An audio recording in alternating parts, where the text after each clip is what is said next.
Halo semuanya, jumpa dengan gue Chandra di Cosrapin Tekno. Kalau lo masih bilang Infinix selalu ngasih janji di awal, kayaknya udah nggak berlaku lagi cuy. Pas waktu lo tahu produk yang satu ini, yaitu Infinix GT 20 Pro 5G, smartphone seri GT terbaru dari Infinix cuy. Ya walaupun memang di seri sebelumnya yaitu Infinix GT 10 Pro ya cukup banyak isu tuh dan dramanya banyak banget ya kalau menurut gue.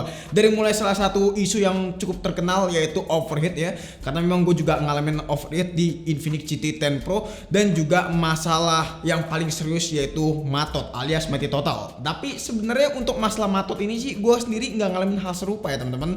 Ya mungkin memang para buzzer aja ya isu tersebut digoreng. Cuman harapan gue di Infinix GT 20 Pro 5G ini nggak ada isu ataupun drama-drama lagi di seri sebelumnya. Tapi yang menariknya si Infinix GT 20 Pro 5G ini gue bisa bilang smartphone yang paling gokil di kelas harga 4 jutaan cuy. Ya gimana nggak gokil coba? Lo bayangin aja smartphone di harga 4 jutaan bisa ngasih Dimensity 8200 Ultra. Speknya udah asoy parah nih kalau menurut gua untuk masalah performance pastinya ya. Dan juga bukan cuman spek SoC-nya aja, tapi buat masalah spesifikasi lain seperti layar di sini udah asoy parah dengan desainnya yang pastinya juga kalau lo lihat nih di sini udah kerasa gaming banget. Apalagi ada RGB-nya pula. Ini sih yang ngejual dari Infinix pastinya ya. Nah, pertama langsung aja kita bahas dari segi harga terlebih dahulu. Jadi, buat harganya sendiri Infinix GT 20 Pro 5G yang udah tadi gue sebutin ya dijual dari harga 4 jutaan. Lebih tepatnya 4,7 jutaan untuk varian tertinggi yaitu 12/256 GB dan juga ada varian 8/256 GB dan itu dijual dengan harga 4,4 jutaan. Nah, katanya juga kalau misalkan kalian beli di offline store-nya Infinix nanti bakalan dapat sebuah gift spesial gitu teman-teman. Ya nantinya di dalamnya itu mendapatkan seperti magnet charging dan juga cooler. Cuman sayangnya pas waktu gue dikirimin sama Infinix gue gak dikirimin special gift juga. Jadi ya udahlah ya gue nggak bisa review coolernya ataupun review si magnet chargingnya itu. Cuman ya udahlah ya nggak apa-apa. Itu pun juga cuman gimmick belakang doang mungkin aksesoris tambahan lah ya. Nah langsung aja kita ngebahas smartphone-nya satu ini dari segi desain terlebih dahulu. Kalau lo lihat dan kalau lo notice desain dari Infinix GT 20 Pro ini adalah desain rebranding dari si Infinix GT 10 Pro teman-teman alias seri sebelumnya. Karena kalau lo lihat di sini desainnya mirip banget cuy. Bahkan bukan mirip doang, ibarat kata kayak plak-tuplak gitu loh ya. Cuman yang membedakan di Infinix GT 20 Pro 5G ini ada lampu RGB dan juga ada tulisan Infinix GT di bawah sini teman-teman. Nah untuk lampu RGB-nya sendiri di sini bisa kalian ganti-ganti sesuai preset yang udah tersedia. Cuman sayangnya lampu RGB-nya ini nggak bisa kalian customisasi sesuai dengan kemauan kalian dan juga nggak bisa ngatur intensitas pencahayaan lampunya cuy. Jadi kalau misalkan kalian lihat di sini lampunya emang bener-bener terang banget dan pastinya kalau misalkan kalian aktifin terus fitur yang satu ini bakalan bikin baterai boros. Saran gue sih aktifin match loop-nya ini pas waktu pengen show off aja alias pengen pamer ke teman kalian. Kalau misalkan Infinix GT 20 Pro ini adalah HP yang punya desain mahal gitu ya. Lalu buat material sendiri di sini plastik alias polikarbonat. Cuman yang gue salutin di sini bener-bener kerasa solid banget. Dan yang gak disangka-sangka juga di sini solidnya bener-bener kayak glass teman-teman alias kaca. Ya mungkin penyebutan halusnya adalah mica kali ya. Cuman gue nggak tahu tapi yang jelas di sini layaknya seperti plastik yang solid parah gitu ya. Tapi ini bukan glass sih. Ya gue agak sedikit bingung nyebutinnya apa, cuman ya udahlah ya di tengah-tengah mungkin posisinya. Cuman kalau misalnya kalian tahu coba tulis di kolom komentar ya. Nah buat frame-nya sendiri smartphone-nya satu ini glossy ya teman-teman. Jadi cukup lumayan gampang ninggalin bekas sidik jari. Cuman gue yakin sih kalian pasti kalau beli HP ini ya mau nggak mau pakein casing. Kalau nggak pakein casing kan sayang aja gitu ya. Nah terus juga smartphone ini hadir dengan 3 varian warna ya teman-teman, yaitu warna Mecha Blue, Mecha Orange dan juga Mecha Silver. Nah untuk varian warna yang kita pegang saat ini yaitu warna Mecha Orange dan juga warna Mecha Silver. Jadi emang ada 2 unit yang kita pegang. Cuman yang warna birunya gue nggak bisa pegang, gue nggak tahu ya, nggak dikirimin juga. Jadi ya udah ya. Cuman kita dikirimin 2 varian warna ini. Nah kalau menurut kalian lebih suka yang mana, Mecha Silver ataupun Mecha Orange? Coba tulis di kolom komentar aja. Lalu untuk masalah portnya sendiri yang absen cuma satu yaitu lubang jack 3,5 meter. Ini bagian memang yang cukup disayangkan kalau menurut gue. Karena secara dimensi dan juga ketebalan smartphone itu harusnya masih bisa menampung lubang jack 3,5 mm. Cuman mungkin Infinix berpikir kalau misalnya kita hapus lubang jack 3,5 mm, smartphone itu bahkan kelihatan lebih luxury dan kelihatan lebih lebih keren gitu. Ya memang terbukti sih kalau misalnya nggak ada lubang cek 3,5 mm itu rasanya lebih kekinian, nggak jadul gitu. Ya maka dari itu Infinix menghapus lubang jack 3,5 mm. Tapi kalau misalnya kalian setuju sama langkah Infinix, coba tulis di kolom komentar juga ya. Nah sekarang kita pindah ke bagian yang paling seru, yaitu bagian layar. Bagian ini menjadi salah satu upgradean terbesar juga dari Infinix, terutama dari Infinix GT 10 Pro ke Infinix GT 20 Pro 5G ini cuy. Terutama yang paling berasa upgradean yaitu dari segi ukuran, yang dimana ukurannya ini jauh lebih besar. Terus juga nggak cuma ukuran doang, lalu di sini untuk refresh rate-nya pun juga upgrade jadi 144 Hz yang sebelumnya 120 Hz aja.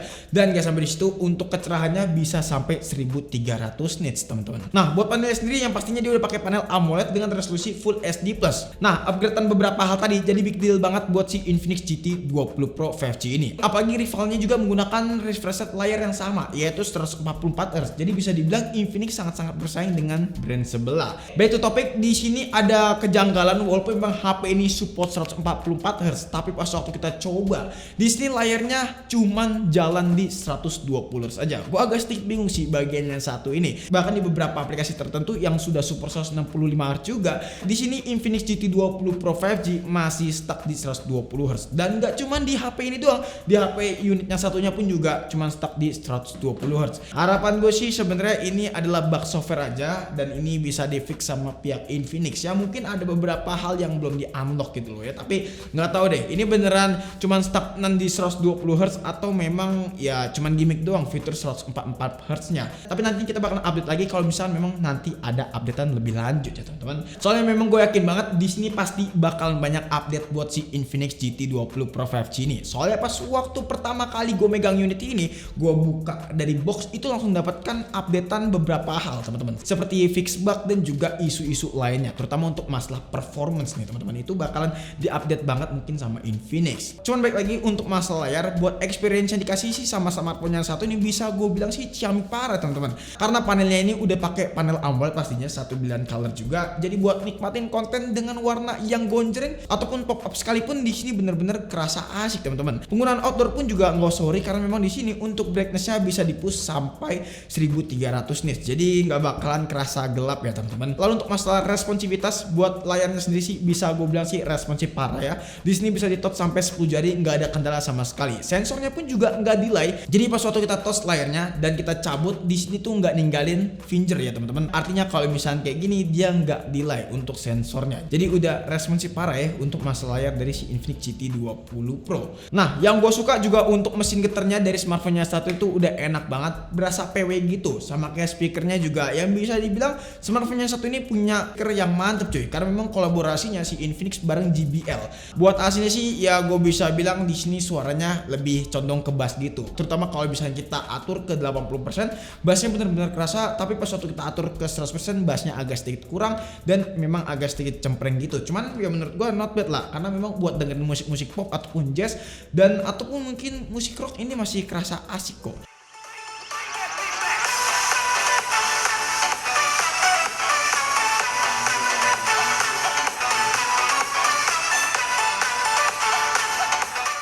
Sekarang kita pindah ke bagian performance. Dimensity 8200 Ultra, SoC yang dipakai dari si Infinix GT 20 Pro 5G ini. Bukan cuma SoC-nya aja yang oke, di sini juga untuk Android-nya udah pakai Android yang terbaru yaitu Android 14, dan dukungan OS-nya udah pakai XOS 14 for GT. Yap, basically OS ini tuh sama seperti OS Infinix pada umumnya. Cuma bedanya di sini ada beberapa penambahan fitur kayak X area, yaitu mode gaming dari smartphone-nya satu ini, dan nanti kita bakalan bahas beberapa fitur lainnya mungkin. Tapi yang jelas kita bakalan benchmark dulu si Infinix GT 20 Pro 5G ini dengan Dimensity 8200-nya ini. Pertama dari aplikasi Antutu Benchmark, di sini kita running selama 5 kali berturut-turut dan hasilnya di sini skornya masih mendapatkan hasil yang cukup baik. Dari mulai skor tertingginya itu nyentuh di angka 940 ribuan, yang dimana itu tinggi banget ya. Dan bukan cuman itu doang, kita running selama 5 kali berturut-turut pun juga hasilnya bisa dibilang cukup konsisten. Walaupun memang di pengujian terakhir yaitu pengujian kelima di sini ngedrop di angka 900 220 ribuan. Ya menurut gua not bad lah. Terus juga di aplikasi Geekbench 6 buat single core dan multicore rata-rata mendapatkan hasil yang cukup memuaskan. Terutama di sini buat single core-nya rata-rata dapat di angka 1300-an dan untuk multicore dapat di angka 3700-an. Jadi menurut gua not bad lah ya. Terus juga untuk 3D Mark benchmark buat wheel ref testnya di sini buat masalah performance rata-ratanya skor dapat di angka 6400-an teman-teman. Untuk kita running selama 5 kali berturut-turut. Dan juga di mode stress test buat stability-nya itu dapat di angka 94,7%. Baterainya berkurang sekitaran 12%. FPS rata-rata dapat di angka 23 sampai 47 dan untuk temperaturnya dapat di angka 38 sampai 42 derajat Celcius teman-teman. Lalu kita tes untuk di CPU throttling. Ini bagian yang paling menarik karena di CPU throttling ini kita bakalan ngeliat smartphone-nya satu ini throttling atau enggak. Nah, langsung aja di 30 menit awal. Di sini 30 menit awal kalau gua lihat ada kejanggalan. Di mana kejanggalannya? Ya kalau kalian perhatikan di menit-menit awal di sini start performance-nya nggak dari maksimal performance teman-teman. Gua agak sedikit bingung Infinix GT20 Pro 5G ini start performance-nya itu nggak dari 100%, melainkan dari 80% kalau kita lihat. Dan kalau kalian lihat pun juga grafiknya naik turun. Lalu pas waktu di 20 menitan di sini grafiknya baru naik ke 100%. Gua agak sedikit bingung sih ya. Terus juga nggak sampai di situ, gua tes lagi di 45 menit alias di skenario kedua. Dan di sini di skenario kedua hasilnya sama juga, start performance itu nggak dari maksimal performance ya HP, melainkan dari 80%. Ya ini sih gua agak sedikit bingung ya, data benchmark baru kali ini dapat start performance itu dari 80%. Biasanya kan kalau lo tahu ya smartphone yang kita udah review itu rata-rata start dari 100%, tapi HP ini start dari 80% teman-teman. Dan di akhir-akhir tes pas waktu 45 menit di sini ngedrop ya, buat grafiknya nyentuh di angka 60%-an. Terus juga untuk di menit terakhir yaitu 60 menit, lagi-lagi di sini memang ada sedikit peningkatannya teman-teman. Peningkatannya start performance dari angka 90% dan di sini cukup lumayan landai. Lalu di pertengahan menit seperti 10 menitan ya teman-teman, di sini naik grafiknya ke 100%. Jadi gua agak sedikit bingung memang sama si kerja sistemnya Infinix ini. Dia start performance-nya dari pertengahan dan naiknya tuh pas waktu di tengah-tengah gitu loh ya. Harusnya kan HP kalau misalnya normal itu start performance-nya dari maksimal dan juga turun itu normal menurut gua. Tapi ini dari tengah-tengah terus naik terus turun lagi gitu ya. Jadi ibarat kita udah kayak nanam saham. Tapi itulah uniknya Infinix. Kalau nggak unik namanya bukan Infinix. Nah terus juga untuk temperaturnya tertinggi pas waktu kita tes di CPU throttling ini di angka 44 derajat Celcius. Artinya masih aman parah. Berarti HP ini tuh nggak panas ya. Langsung aja ke gaming test. Dari mulai game Mobile Legends, harusnya game Mobile Legends nggak usah diragukan lagi lah. Karena sponsornya aja Mobile Legends cuy. Contohnya dari settingan grafik di sini udah tembus ke settingan ultra. FPS-nya stabil mampus di angka 120 FPS. Dan untuk temperaturnya nyentuh di angka 40 derajat Celcius aja, baterai berkurang 8%-an. Jadi menurut gua buat push main game Mobile Legends udah bisa banget nih HP. Lalu buat main game PUBG Mobile, settingan grafiknya itu tembus di settingan smooth ultra extreme. Ini gokil parah dan untuk FPS-nya pasti dapat di angka 115 dan juga 120 karena ini udah tembus ke settingan smooth ultra extreme. Ya mau nggak mau FPS dapat di angka di atas dari si 100 FPS. Dan juga untuk baterainya berkurang sekitaran 10 menitan pas waktu kita main kurang lebih 30 menitan dan buat temperaturnya juga tergolong adem di angka 43 derajat Celcius. Terjadi minim frame drop banget pas waktu kita main game PUBG Mobile. Lalu buat main game Genshin Impact settingannya kita coba di highest 60 fps dan untuk FPS-nya dapat di angka 55 sampai 60 fps. Buat main selama 20 menitan di sini baterainya berkurang sekitaran 13%, memang agak sedikit lumayan boros dan untuk masalah temperaturnya cukup lumayan panas menyentuh di angka 48 derajat Celcius. Ya rata-rata yang 43 sampai 48 ya teman-teman. Dan itu suhu tertingginya paling panas ada di bagian layar depan teman-teman, yang lebih tepatnya dekat prosesor. Jadi memang pas waktu main game Genshin Impact cukup lumayan panas nih HP dan saran gue mendingan settingan lowest 60 fps saja atau enggak settingan normal 60 fps. Dan yang terakhir main game Genshin Impact settingannya kita bakalan coba ultra high ya teman-teman dan untuk FPS dapat di angka 90. Aman parah buat main game burik ini yang karena game ringan dan kualitasnya burik-burik aja, jadi ya udah lah ya, nggak berat nih game. Terus juga untuk masalah baterainya pas waktu kita main kurang lebih 30 menitan berkurang sekitaran 8%. Buat temperaturnya nyentuh di angka 41 derajat Celcius aja, jadi udah aman parah ya teman-teman. Jadi untuk masalah performance dan juga benchmark smartphone yang satu ini udah lulus uji sebagai smartphone gaming di kelas harga 4 jutaan.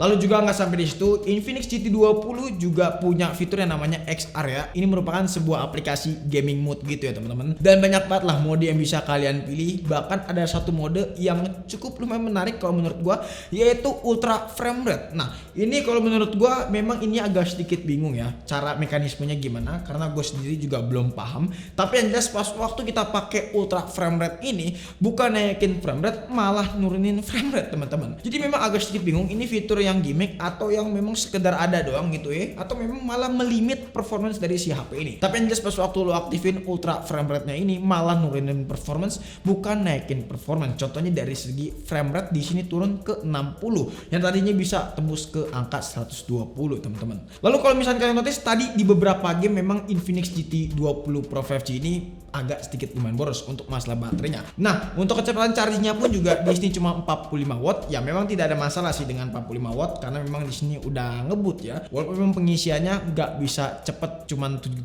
menitan gitu, enggak ya. Ya di sini kalian tetap harus nunggu sekitaran 50 menitan, bahkan bisa sampai 1 jam. Tergantung persentase baterai pas waktu kalian charging gitu loh, sama suhu di daerah kalian. Tapi yang jelas untuk masalah baterai gue belum bisa ngasih review mendalam apakah ini boros atau enggak, karena memang ini kan bisa dibilang HP yang masih baru launching. Jadi ya gue bakalan review lagi mungkin 1 bulan ke depan buat masalah baterai si Infinix GT 20 Pro 5G ini. Karena di GT 10 Pro itu kejadian cuy, baterainya agak ngedrop ya.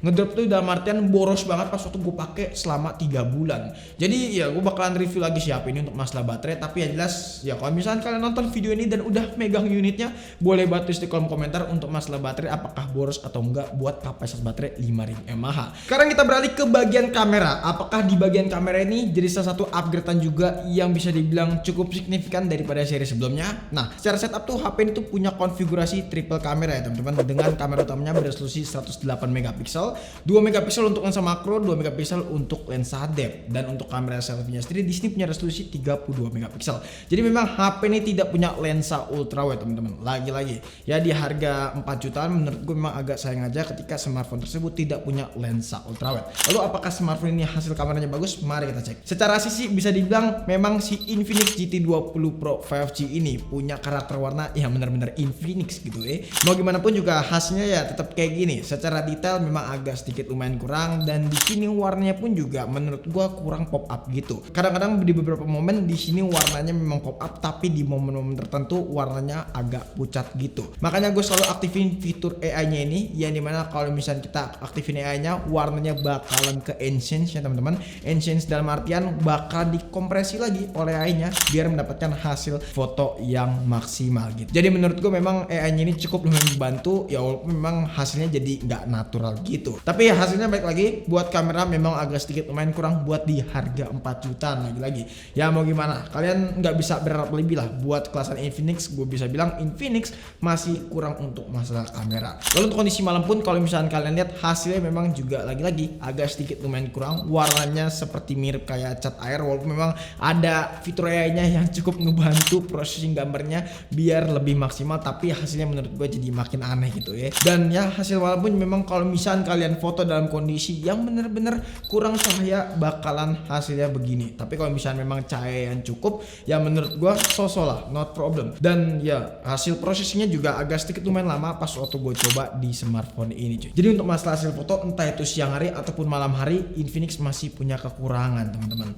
Nah kalau ini kita coba di tes resolusi 2K ya, 2K 30 fps, hasilnya seperti ini. Ya memang kalau kita lihat secara hasil bagus lah ya, lebih bagus dari Full HD. Cuman stability-nya ya pastinya lebih gempa sih ya ketimbang yang Full HD 30 fps. Tapi sejauh ini bisa kalian denger aja. Dan ini kita juga ngerekam lagi di outdoor ya pastinya. Otomatis banyak banget suara dan juga noise gitu. Cuman ya bisa kalian lihat sendiri aja sebagus apa gitu ya untuk kualitas mic-nya. Apakah robotik atau enggak ya, harusnya enggak lah ya. Harga segini masa ya robotik atau bantuan AI gitu, itu sih kacau sih. Tapi ya bisa kalian lihat sendiri aja. Ini udah makin sore, kita balik lagi ke studio. Jadi Infinix GT 20 Pro ini punya 4 resolusi teman-teman. Yang pertama Full HD 30 fps, Full HD 60 fps, 4K 30 fps, dan juga 4K 60 fps. Nah kalau ini kita lagi record di 4K 60 fps ya, hasil seperti ini. Nah lain cerita kalau yang Full HD 60 fps ini lebih stabil daripada 4K 60 fps. Yap, hasilnya seperti ini, bisa kalian nilai sendiri aja. Dan yang terakhir adalah Full HD 30 fps, hasilnya kurang lebih seperti ini. Kalau misalkan ngomongin lebih stabil mana ya, pastinya Full HD 30 fps hasilnya seperti ini. Cuman memang kalau kita lihat yang Full HD 30 fps. Hasilnya itu agak sedikit sharpening dan juga detailnya kurang gitu ya teman-teman. Tapi menurut gue not bad lah. Oke, ini kita rekam di resolusi Full HD 30 fps dengan menggunakan kamera depannya teman-teman, dan dalam kondisi malam hari pastinya masih tetap stabil hasilnya, walaupun memang ya hasilnya cukup banyak noise ya teman-teman, tapi not bad lah ya. Yang penting hasilnya masih kelihatan jelas secara preview dan masih bisa dipakai buat ngevlog malam-malam gitu. Itu sih yang paling penting.